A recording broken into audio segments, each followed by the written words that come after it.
Mi exesposa me acusó falsamente de maltrato para quedarse con la custodia, pero las cosas no salieron como ella esperaba.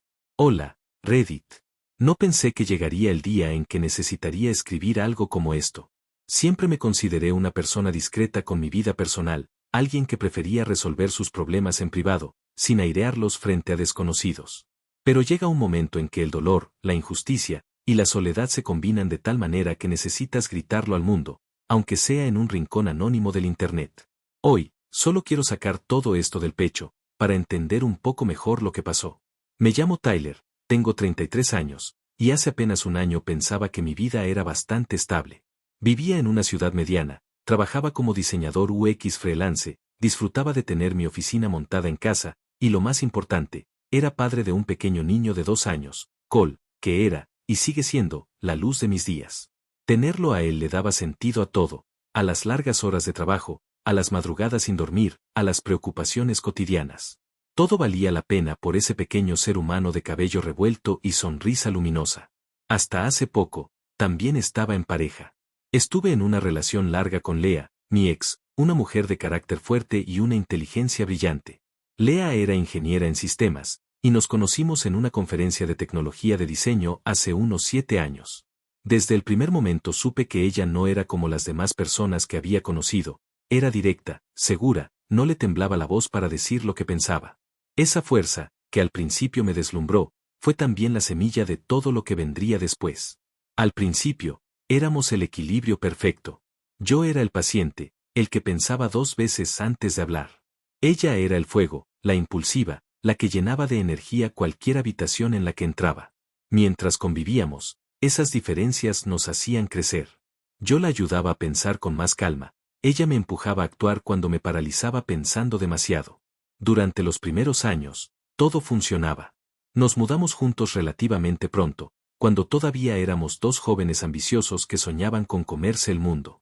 Nos instalamos en un departamento pequeño, lleno de muebles que armamos entre risas, y más de una discusión frustrada. Pintamos las paredes nosotros mismos, adoptamos 2 gatos que se adueñaron del sofá y de nuestras vidas. Teníamos discusiones, como cualquier pareja, pero siempre encontrábamos el modo de resolverlas, siempre nos elegíamos al final del día. La llegada de Cole fue un punto de inflexión que, en ese momento, creímos que sería otro de nuestros triunfos. Y en parte lo fue.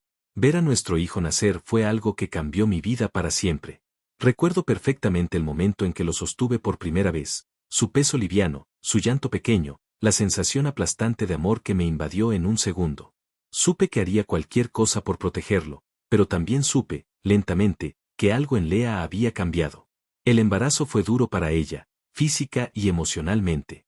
Y aunque al principio pensé que era una fase, que todo volvería a la normalidad cuando pasaran los primeros meses de ajuste, esa normalidad nunca volvió. Lea se volvió distante, irritable, impredecible. Las pequeñas discusiones se transformaron en batallas agotadoras.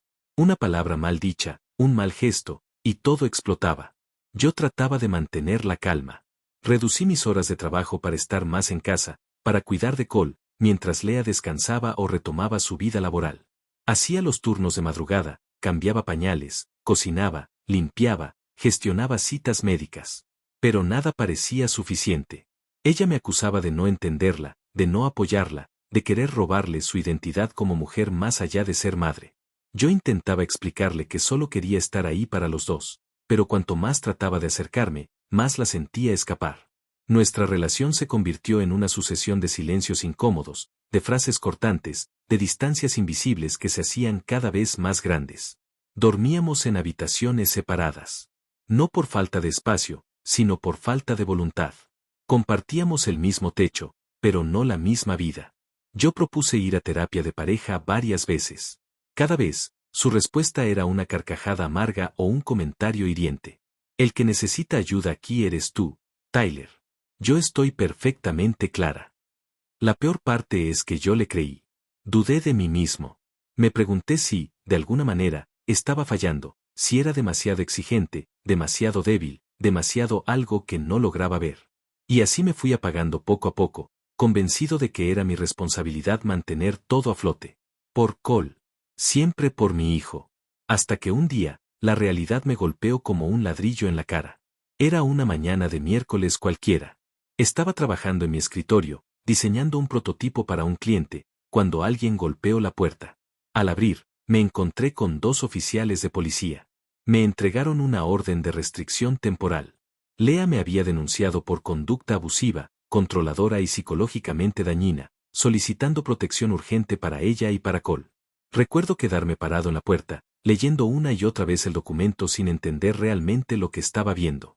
Todo lo que había sido mi vida durante los últimos 6 años, había desaparecido en un puñado de papeles sellados. Me obligaron a salir de mi propia casa con lo puesto. No pude ni abrazar a mi hijo. No pude explicarle nada. El oficial me miró con esa mezcla de compasión y de ver que no consuela a nadie. Por favor, coopere, señor. Solo será temporal. Mentira. Nada sería temporal. Durante semanas, no pude ver ni hablar con mi hijo. No podía acercarme a menos de 500 metros de la casa. Cada foto nueva que Lea subía a sus redes me rompía un poco más. Ella sonriendo con Cole, usando hashtags como #madreluchadora, #haciendo lo que hay que hacer.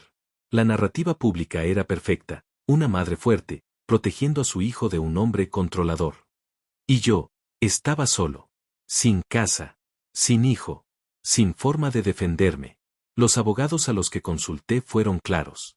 En estos casos, donde hay una denuncia de abuso, aunque no existan pruebas concretas, el sistema suele proteger automáticamente a la supuesta víctima como medida preventiva. Hasta que se demuestre lo contrario, y eso, me advirtieron, podía tardar meses. El dolor de la injusticia era insoportable. La impotencia, paralizante. Por momentos dudaba hasta de mi propia memoria. ¿Había hecho algo tan terrible sin darme cuenta? ¿Había perdido los estribos en algún momento? ¿Me estaba convirtiendo en el monstruo que Lea describía? Hasta que recordé algo. Un año antes, cuando Cole empezó a caminar y uno de nuestros gatos se escabullía cada noche por ventanas entreabiertas, había instalado cámaras de seguridad internas en casa. No cámaras ocultas, cámaras normales, visibles, conectadas al sistema de alarma. Las cámaras grababan pequeños clips de movimiento que se almacenaban automáticamente en la nube. Corrí a revisar mis accesos. Y ahí estaban. Horas y horas de grabaciones. Durante días no dormí, revisando cada archivo. Hasta que encontré las pruebas. Grabaciones de discusiones donde quedaba claro que yo no ejercía violencia, ni física, ni verbal, ni psicológica. Videos donde ella me insultaba, me empujaba, me provocaba. Imágenes de mí alejándome, pidiéndole calma, tratando de evitar escalar la situación. Pruebas vivas que desmentían todo lo que había escrito en esa denuncia. Mi abogado casi no podía creerlo. En su experiencia, muy pocos casos de este tipo tenían pruebas tan claras, tan irrefutables. Era mi única oportunidad. Y no pensaba desperdiciarla. Actualización 1. Volver a abrir esas grabaciones fue como verme a mí mismo desde afuera. Y por primera vez en meses, me vi de verdad. Vi a un hombre que aguantaba, que evitaba gritar, que ponía distancia cuando la discusión subía de tono. Vi a un padre que, incluso en medio de peleas absurdas, recogía juguetes del suelo mientras del otro lado le llovían insultos. Vi a un Tyler que merecía luchar por su hijo, por su dignidad. Con ese material, mi abogado preparó una moción para una audiencia de revisión de medidas. Era arriesgado. No sabíamos si el juez permitiría que las grabaciones fueran consideradas válidas, o si las desestimaría alegando privacidad, pese a que la casa era de ambos y las cámaras no eran ocultas. Esperamos casi 3 semanas. 3 semanas en las que no dormí bien ni una sola noche. 3 semanas en las que temía que, aún con pruebas, el sistema me tratara como culpable solo por ser quien era, el hombre en una denuncia de violencia. Finalmente, llegó el día de la audiencia. Me presenté en la corte con la misma ropa que usaba para las entrevistas de trabajo, camisa azul clara, pantalón de vestir, zapatos lustrados. Me sentía como si fuera a una ejecución. Cuando entré en la sala, vi a Lea sentada con su abogada. Ella no me miró. Tenía la cabeza alta, el rostro sereno, el maquillaje impecable. La imagen perfecta de una mujer fuerte que lucha contra su opresor. Quise gritarle, pero respiré profundo y me limité a sentarme, a respirar hondo, a recordarme que las pruebas hablaban por mí. El juez abrió la audiencia repasando el caso brevemente. La abogada de Lea presentó los mismos argumentos: control psicológico, manipulación emocional, necesidad de proteger a madre e hijo. Cuando fue nuestro turno, mi abogado pidió autorización para presentar las grabaciones como evidencia. Explicó el contexto: cámaras visibles, uso legítimo, sin intención de vigilancia oculta. El juez dudó. Se tomó su tiempo.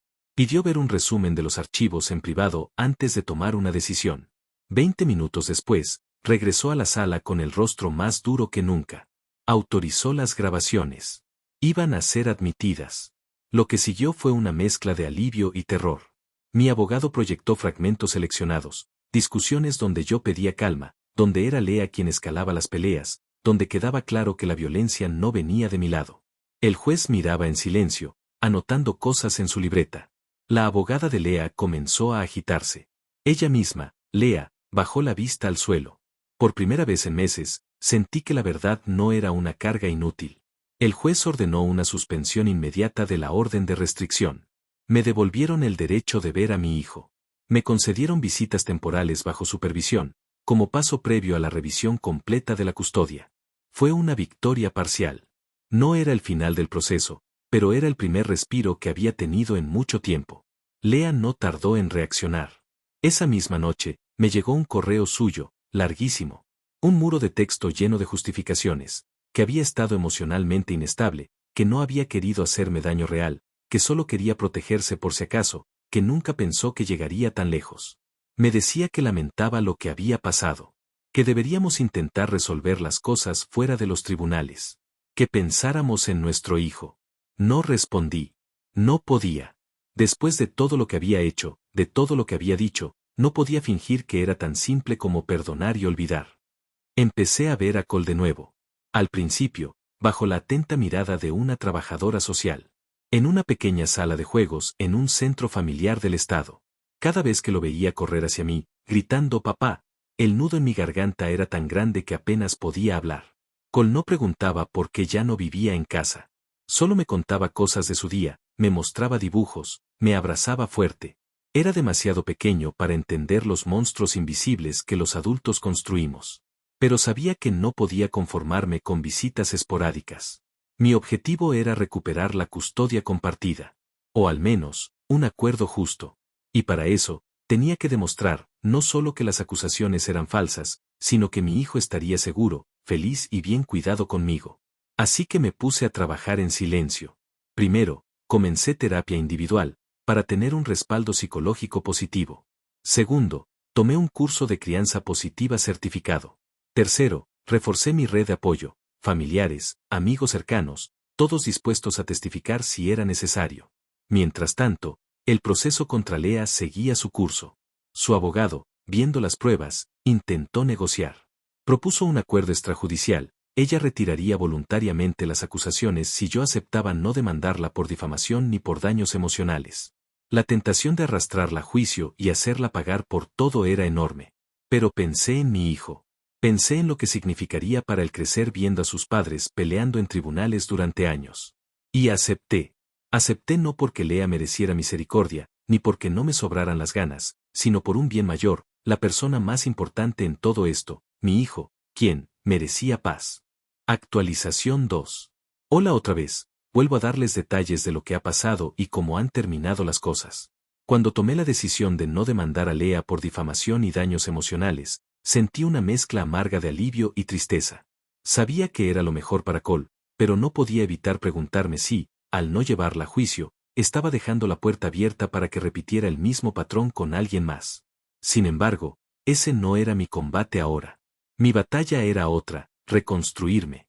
Poco después de cerrar ese capítulo legal, llegó otro paso inevitable, el divorcio. Fue un trámite casi clínico, sin discusiones ni escenas. Solo papeles, firmas, y una cita en el juzgado con un silencio tan pesado que dolía. Recuerdo que cuando el juez nos preguntó si estábamos de acuerdo con los términos, ambos asentimos al mismo tiempo. Lea llevaba un saco beige y el pelo recogido. No me miró en ningún momento. Al salir del edificio, caminamos juntos unos metros sin hablarnos. Hasta que, inesperadamente, ella se detuvo. Nunca fue mi intención que esto terminara así, murmuró, sin levantar la vista del suelo. No supe qué responder. Me limité a respirar hondo. Pero antes de seguir caminando, le dije, tampoco fue mi intención tener que defenderme de alguien que decía amarme. No hubo reproche en mi tono. Solo cansancio. Dolor y sobre todo, verdad.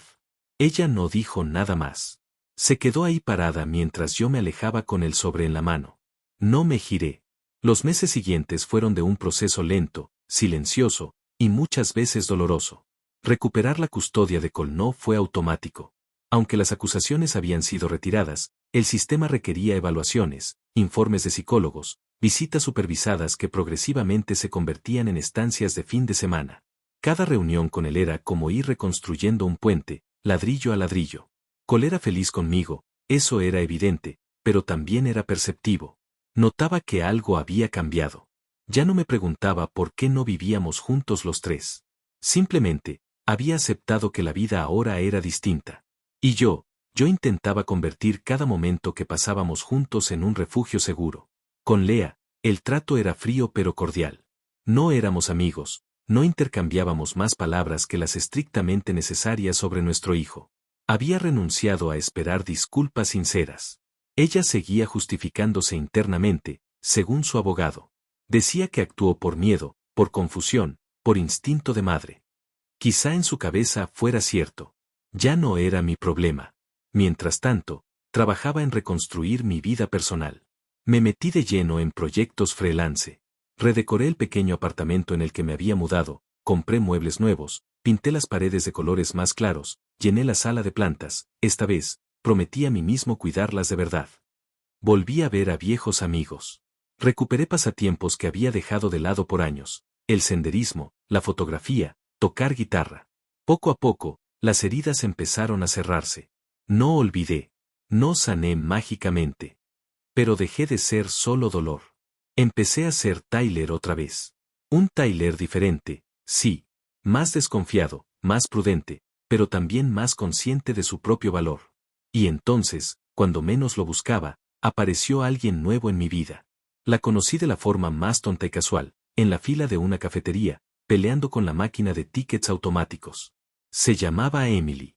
Tenía la sonrisa fácil y una forma de hablar que hacía que todo pareciera un poco menos pesado. No hubo un flechazo instantáneo. No fue una de esas historias de amor de película donde el tiempo se detiene. Fue algo pequeño, humano, real. Una conversación sobre cafés amargos y clima impredecible, una cita improvisada en un parque cercano, una risa compartida. Le conté mi historia desde el principio, no quería empezar nada sobre mentiras o silencios. Ella escuchó todo sin interrumpirme, sin juzgarme. Solo me miró con esos ojos claros y me dijo: no eres lo que te hicieron. Eres lo que elegiste ser después de eso. Y con esa frase, supe que quería intentarlo. No para reemplazar el pasado, sino para construir algo nuevo. Hoy, las cosas no son perfectas. A veces todavía tengo pesadillas. A veces dudo de mis propios juicios. Pero estoy en un lugar mucho mejor. Tengo la custodia compartida de mi hijo. Tengo un hogar donde el amor no es un campo de batalla. Tengo una mujer a mi lado que me ve, de verdad. Y sobre todo, me tengo a mí mismo. Más fuerte y más sabio. Gracias a quienes leyeron esta historia desde el principio. Gracias a quienes dejaron palabras de aliento o simplemente se tomaron el tiempo de acompañarme en este proceso. Contarlo aquí fue una forma de cerrar este capítulo. De soltar el dolor. Ahora, solo queda mirar hacia adelante. Nos vemos. Si quieres seguir escuchando historias como esta, dale like, comenta y suscríbete.